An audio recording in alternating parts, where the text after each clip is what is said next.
Hi, my name is John Brink. Thank you for watching A History of the BC Forest Industry.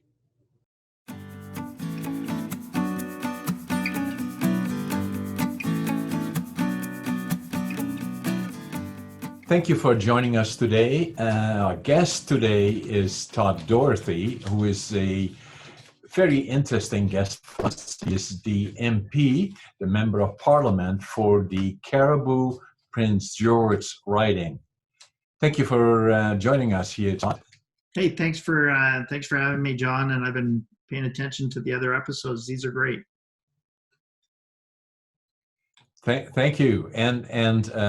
So tell us a little bit about yourself. Are you?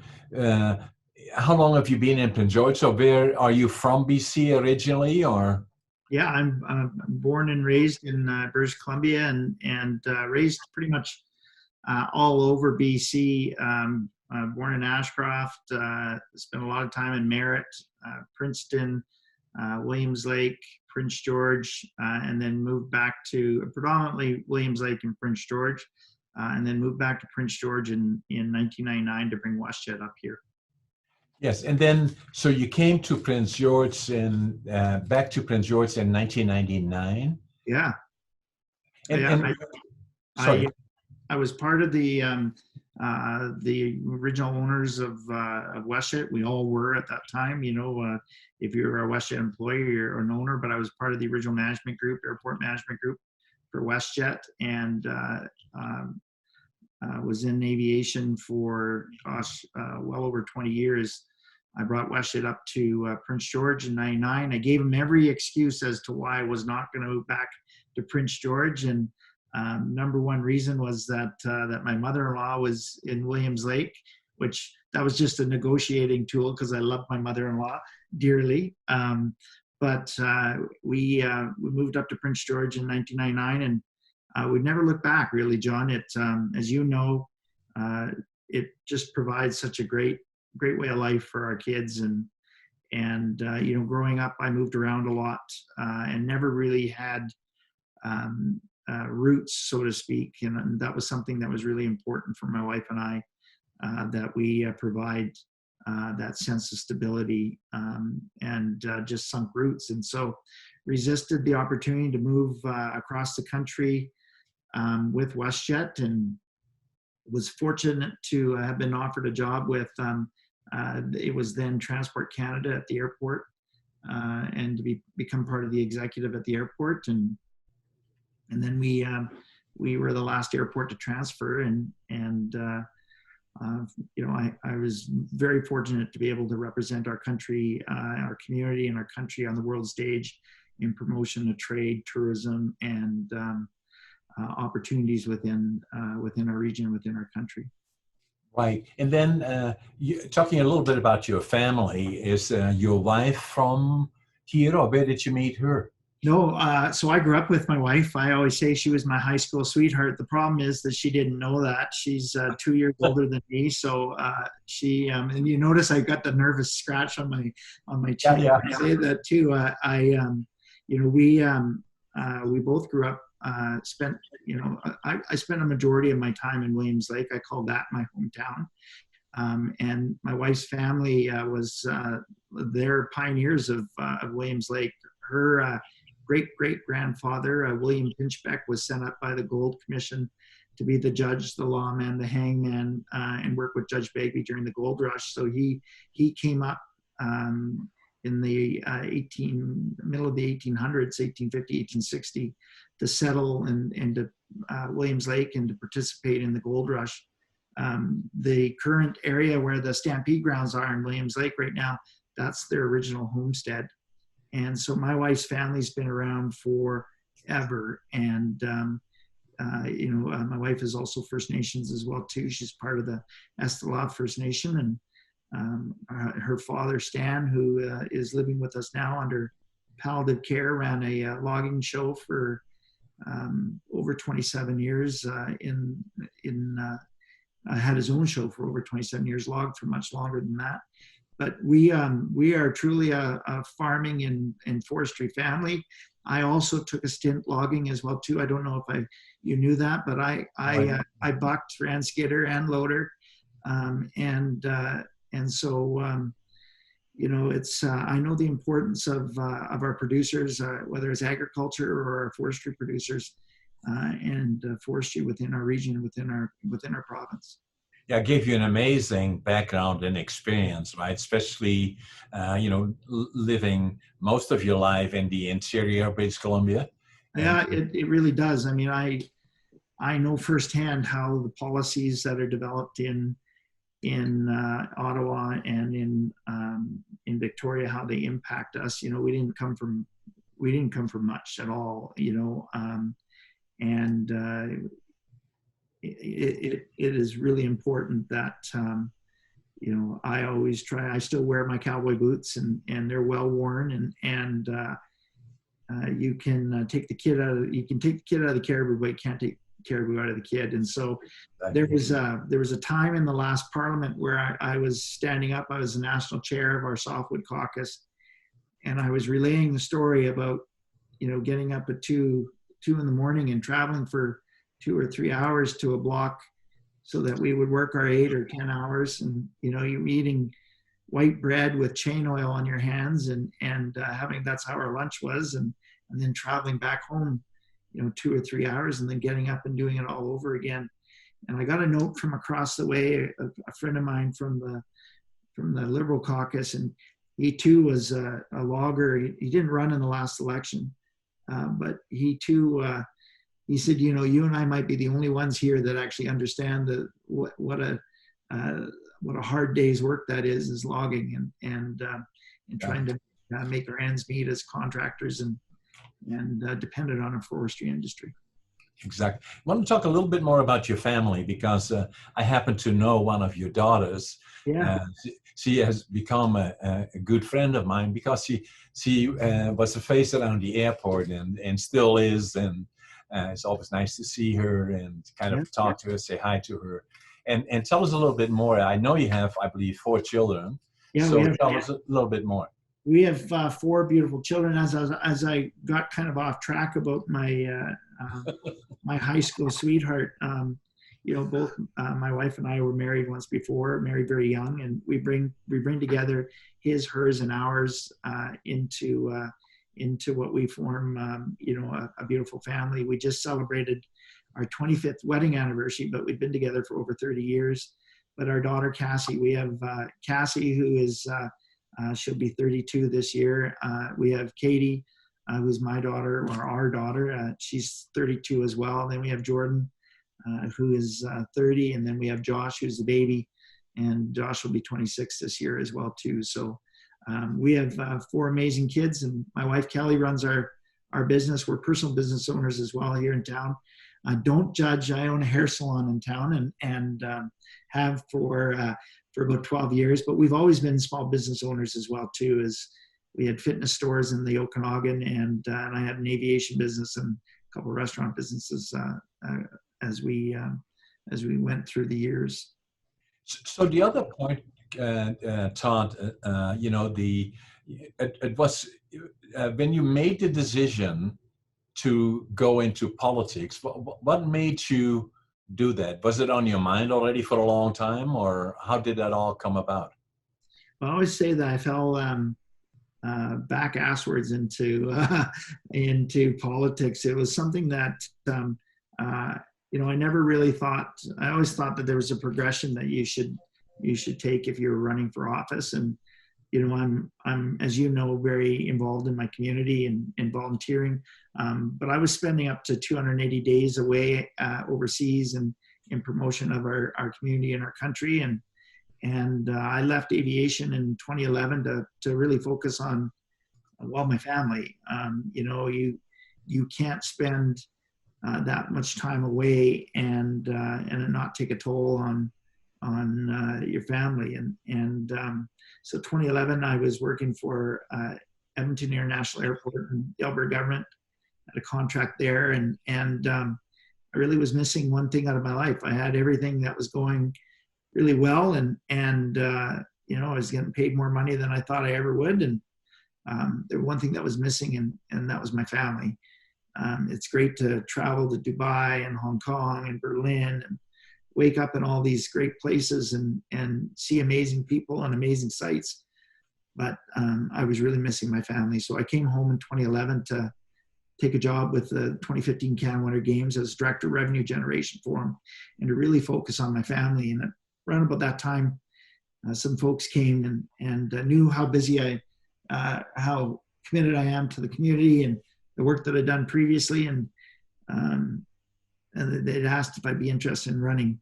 And I said, well, I'm focused on my current role with the 2015 Games, but if the opportunity presents itself after my role is done, I'm definitely interested in it. But, I think the drive is just I'm very passionate about victims' rights. I'm very passionate about mental health. And I'm so passionate about making sure that regardless of the political spectrum, I don't care how somebody votes.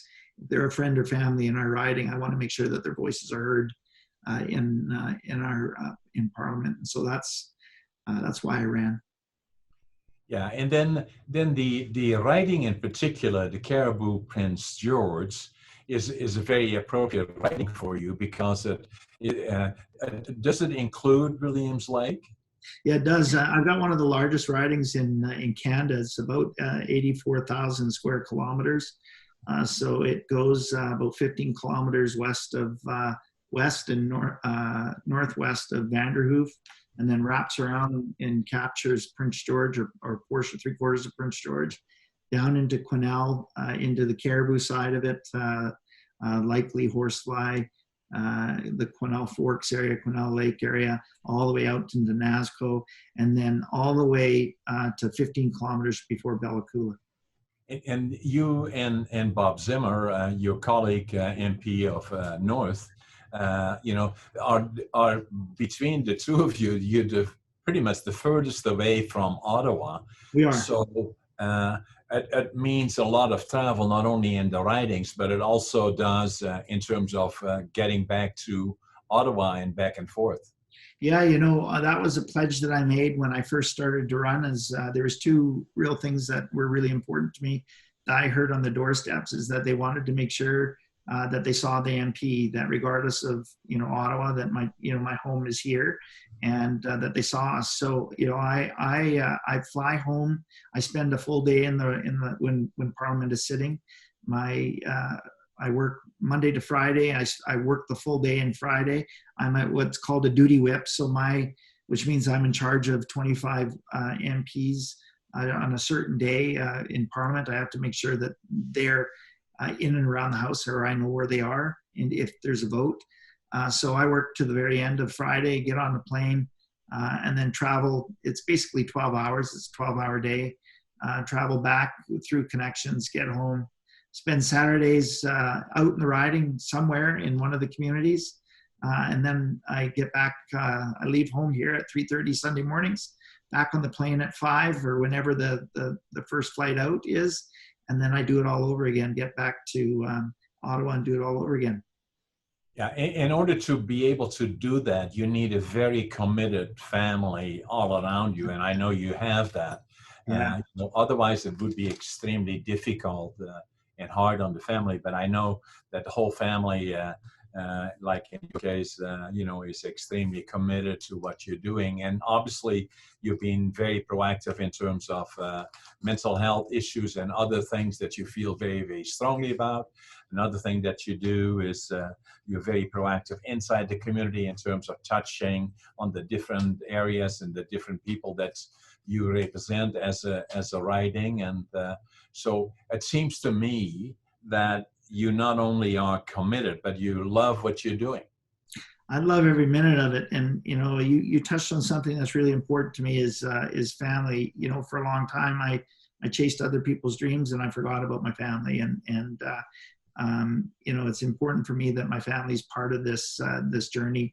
We couldn't do what we do today, any politician or elected representative, if you don't have that strong family connection. And really, that's why we do what we do, is to make things better for for all of our families in our region, right? And so I love what I do. I've done a lot of things in my life, but John, I feel like I'm in the right skin finally that somebody intended me to be in. So. Yeah, one of the things that I strongly believe in and always say to me, or the driving, is the foundation of my life is attitude, passion, work ethic means success. 100%. I agree with you 100%. And I'll add something to it is that we all have the ability to make a difference. And so, just to have that mindset that if it's going to be, it's up to me type thing. So. Exactly. Now, the thing that, that all of a sudden all your life changed, you became an MP, and now all of a sudden you're in Ottawa. You're obviously very proactive you're in the Conservative Party, who is now in the opposition, but you're still being very proactive. Is there any particular things that surprised you about becoming an MP? Yeah, I think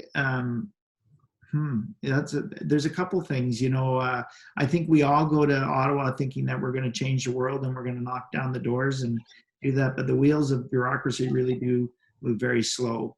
I think being a business owner and being able to not let the bureaucrats kind of pull the wool over our eyes, I think that is really important. But the other part is the schedule.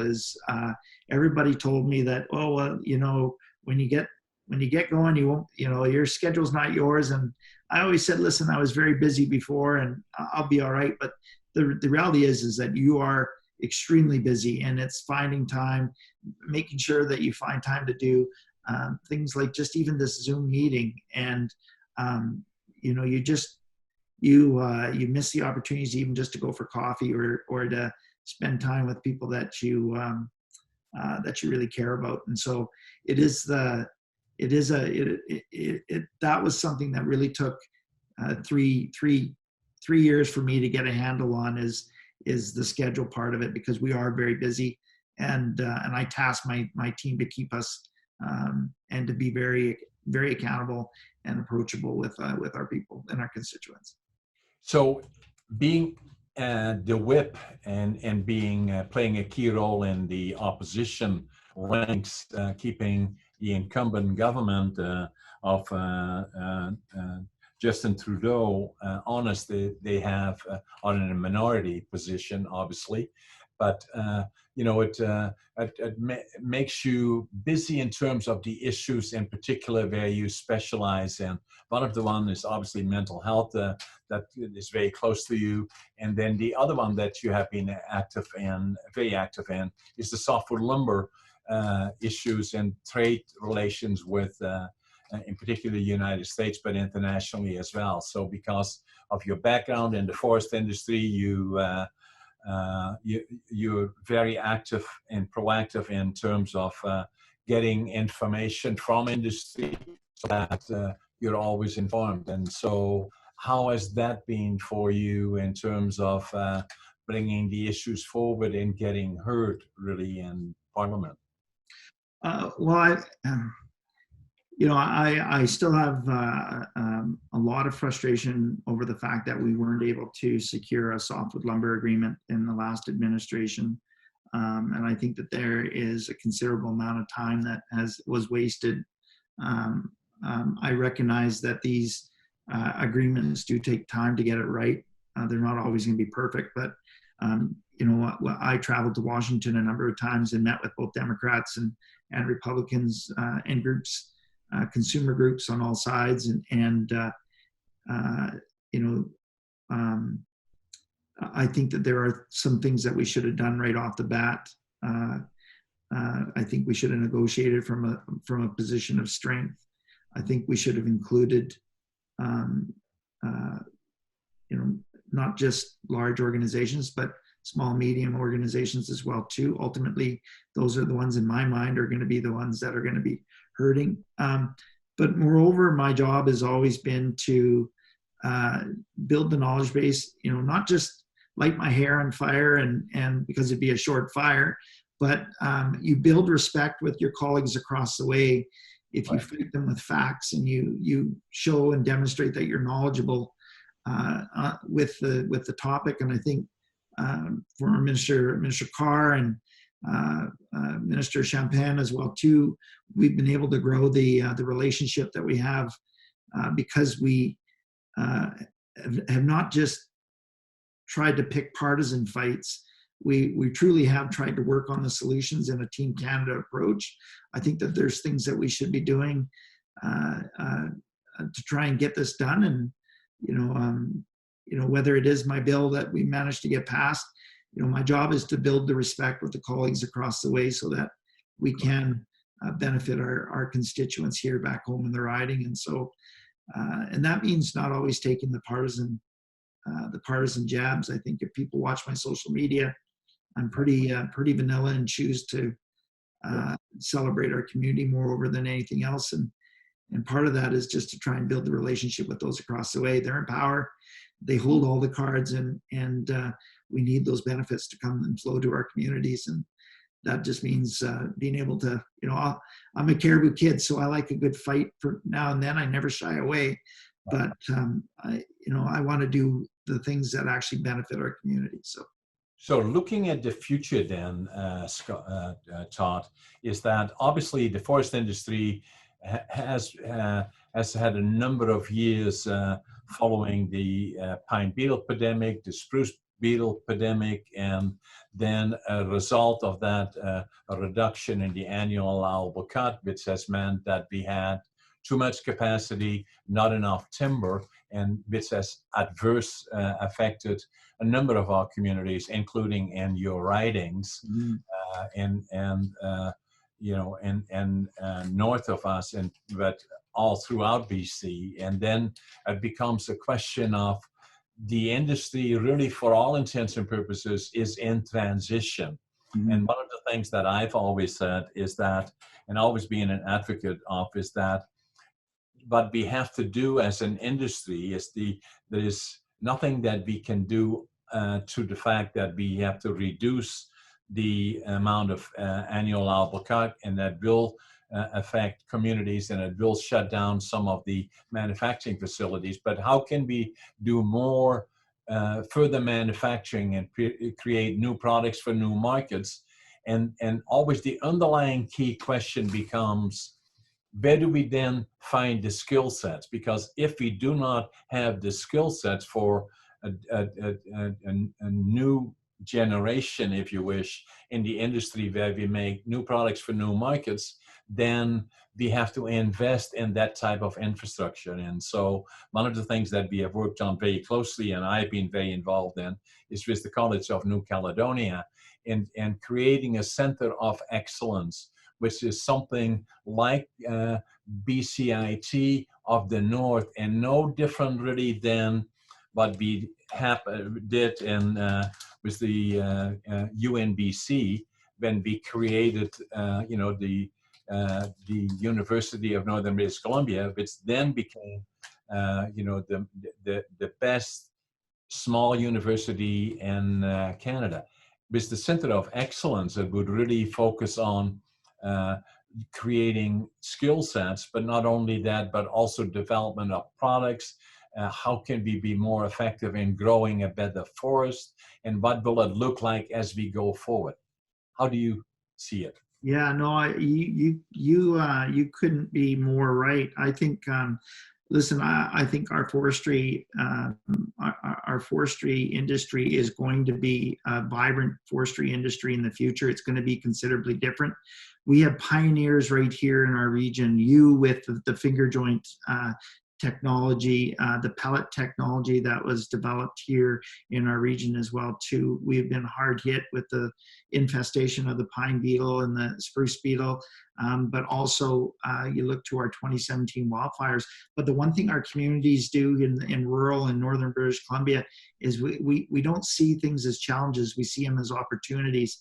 And those center of excellence, and finding a way to make sure that we are, and I think that that's a great segue for government to come in and say, listen, well, things are, and that's what we did in our previous Conservative government when we faced the downturn in forestry then, is we offered incentives for businesses to retool their equipment to take advantage of different opportunities. And I think that we have to invest in that. And your investment in the in CNC for that Center of Excellence, I believe it's $2 million is what you've committed to now over, I think, 10 years.